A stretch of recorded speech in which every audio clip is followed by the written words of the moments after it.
همه وقت در اون خارجی که هر جایی که نباشم دلیر، من یک امید دارم که روزی من سمالیات میشنم و سمالیاتی من تاجیکستان میبرد. من پاسپورت خارجی نگرفتم هرچند که از من شانسی زیادتر نبود. من پاسپورت اروپایی نگرفتم، قزاقستان نگرفتم، هرچند که خیلی التماس میکردم. همون پاسپورت تاجیکم دستم است، چون که همه وقت من میگم تاجیکستان پیش از همه بعد من. این سرزمین من خیلی دوست میدارم و غیر از این سرزمین دیگر نمیخوام دیگر جا باشم.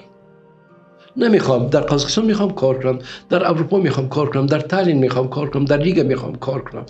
خیلی خوب است، شرایط خوبم دارد، حرمت و احترام خوبم دارد، اما این سرزمین ما باید احتیاط کنیم.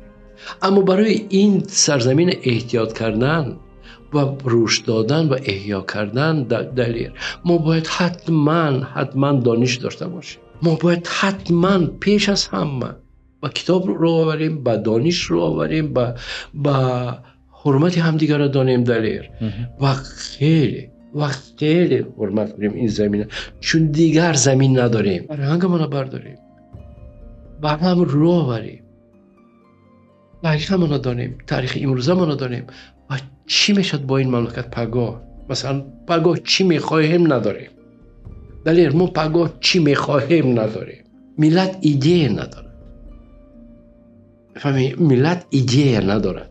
همین چیز ما میشکند دلیر.